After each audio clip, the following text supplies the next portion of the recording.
For North America, cops are in the news because they are the story. I'm Molly Thomas in Erbil, Iraq. They were telling us about the days just after the attack. The fear levels were just so high. Bloomberg, Fox, New York Times, Politico, they all went with Clinton at least 3 points ahead. Al-Shabaab is still looking to occupy territory just 5 kilometers from that Syrian-Turkish border. That was metric. Of course, it's still electric down here. An emergency meeting this morning. That storm, it hit hard and it hit strong. Yes. So it just came out in the last hour.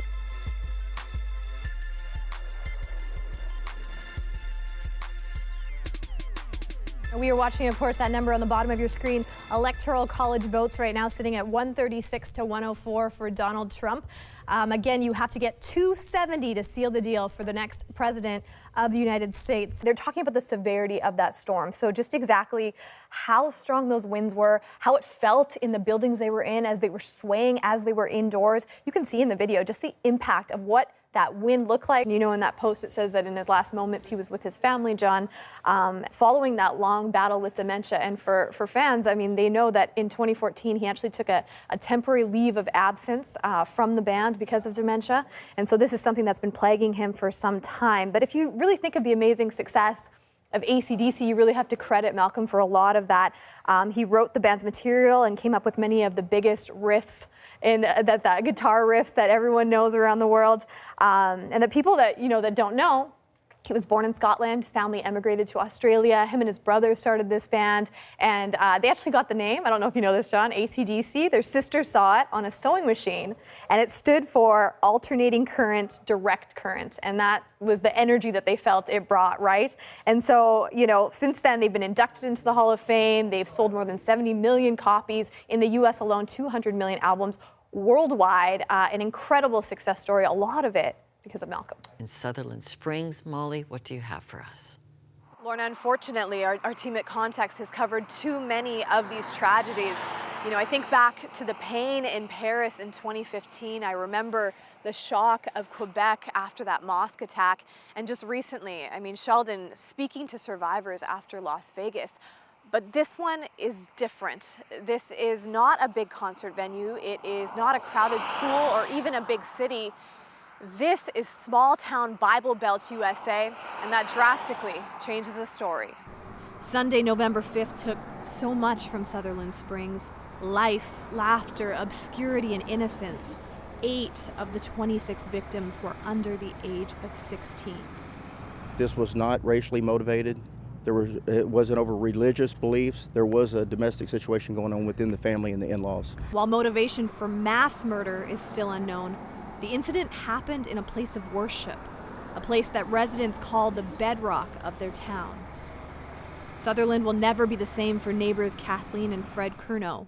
They were the first ones to call 911. When this started, we were in the bedroom, but I just can't be in the bedroom. You know, it's almost an anxiety, and I start hearing the shots and the rhythm. I mean, you felt it very, very close to home. It sounded like it was in my home. Bullets hit their car and even ricocheted off of their home. At one point, the shooter aimed directly at their property after a Good Samaritan, as they call him, rushed to their yard armed to stop him. Actually, he just used my truck to steady himself and shoot at the guy. Nightmares of that day are affecting them physically. The couple is struggling to sleep and even eat. You folks are right across the street. Are you going to stay? The security teams have really been planning since Tuesday's attack, just a new security plan. You have local and statewide teams as well as federal teams coming in to make sure that this marathon goes off without a hitch. So here's a few of the big details that we know in terms of security. So there are double the normal aerial surveillance teams out there this morning. That means that there are snipers on rooftops as well as in helicopters. As well, there is triple the number of national military personnel on the ground. There's also officers that are going to be in plain clothes patrolling the area around that race. And the largest ever contingent of sand trucks and blocker vehicles along that 42-kilometer stretch. So it is a massive area that these teams are covering. Now, this is a 42-kilometer race, of course, but it's unique in that it goes across many different bureaus. So I'll give you an idea. of exactly where the racers are going to be. They're going to go through hot spots like Brooklyn, like Queens, like Manhattan. Molly Thomas shows us what happened next. Molly, let's talk about this conversation and how it started. Yes, so Minister McKenna had just wrapped up environment meetings in Vancouver, and she was talking to the press, and a question came in from a Rebel Media reporter. And of course, Rebel Media is a website that was founded by conservative activist Ezra Levant. And basically McKenna was saying, stop calling me nicknames. I don't want to answer your questions if you won't acknowledge that. And she gets quite personal in her response. Take a listen. So can I get a commitment from you that you will not use that hashtag and not use that name in your articles? John, that is just 40 seconds of that exchange. So again, that went on for about a minute, back and forth, back and forth. A lot of what we see in the U.S., but not here often in Canada. So, Molly, has there been any response from Rebel Media on this so far? Well, we reached out this morning. We have not got an official response as of yet, but it's important to note that when you look on their Twitter page, you can actually see 4 tweets since this incident, all with the hashtag Climate Barbie still there. Also, Christopher Wilson is who McKenna was talking to in that press conference. He's a reporter, and he put out 5 fiery tweets.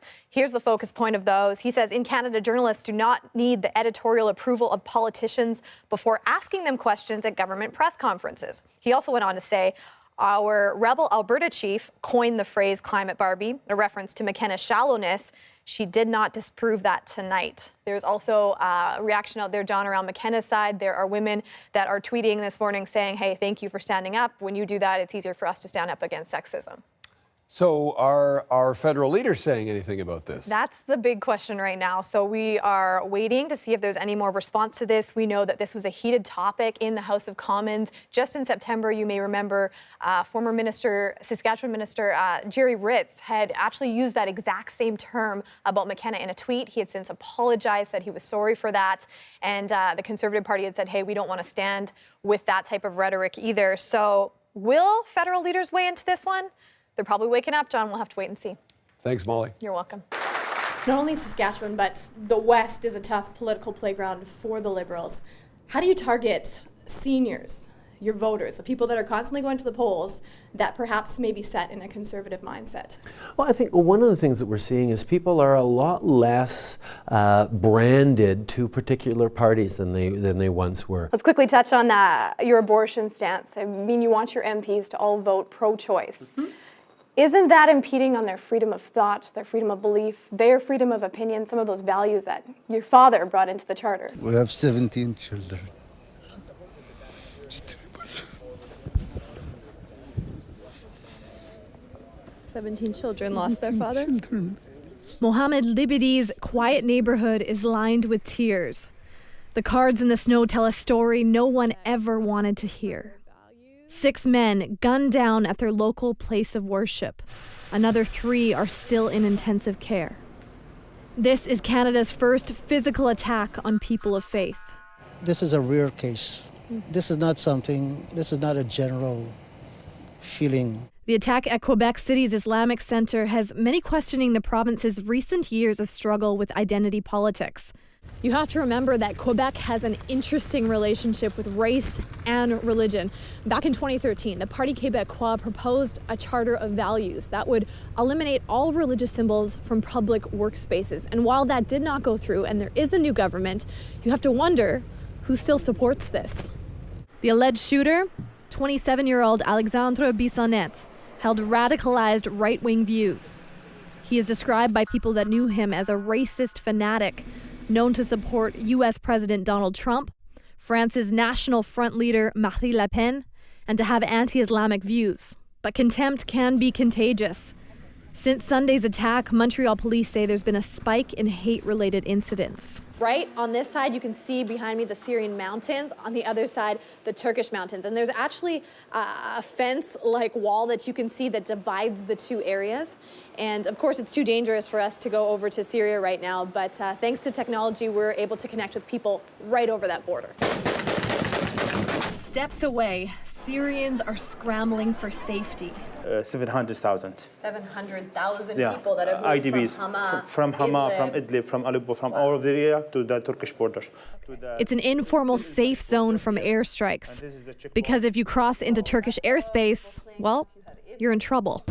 Somalia has declared a national disaster. What is supposed to be lush green farmland looks like this after 2 failed rainy seasons. People in northern Somalia are largely pastoralists, so they are nomadic and they're caring for cattle and they're constantly on the move. But take a look around me. There's no animals, there are no people, there's nothing out here. And that tells us there's no food or water anywhere in this area. The influx of Iraqi IDPs and Syrian refugees is not just a humanitarian crisis, it's really an economic one. The Kurdistan Regional Government says it's seen a 28% population boom since 2012. So think of all the people that need medical supplies, food, shelter, even jobs. Now this has more than doubled the poverty rate in the KRI. It's also slowed economic growth by 5%. The government says it needs $1.4 billion this year alone to stabilize that economy. Outside the Kurdistan region of Iraq, the Peshmerga, or Kurdish freedom fighters, are holding off ISIS. Canada has 69 members of the special forces on the ground training these troops. Like many young professionals, Sarah is based in Baghdad. She expected to work in her own dentistry clinic, that is, until she saw the suffering. When I first came to this camp, it was empty. A day after I came to this camp where it was empty, there was about 10,000 people in this camp. 10,000 in one day? In one day. What do you not buy anymore that you used to buy before? It's the same, but not a lot like before. Do you have to ration your children? Our correspondent Molly Thomas is back from being in Paris. Molly, tell us about walking the streets there at a time like that. I would describe it as somber, but at the same time lively. I mean, on the somber side, you can't miss the flowers, the tributes, the pictures that show up at these memorials in District 10 and 11. You walk by, I mean, people, even on their way to work, will just stop and take a moment. But at the same time, when it's lively, I mean, part of French culture is to be out at cafes, it's to have a drink on a patio. People are still out and about. And I think the tough thing about talking about France is that Paris is the tourism capital of the world.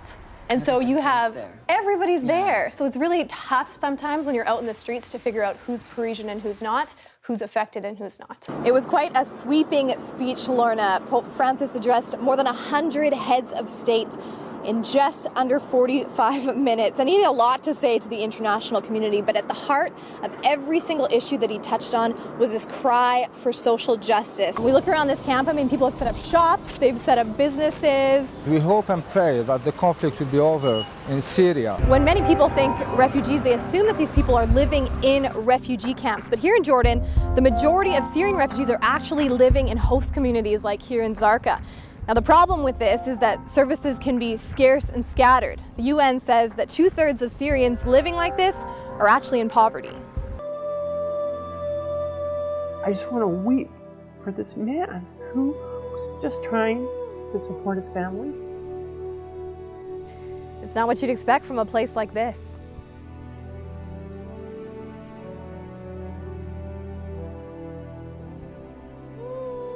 There are dark stories spilling out of wine country. They're talking about workers that are falling through the cracks of our healthcare system.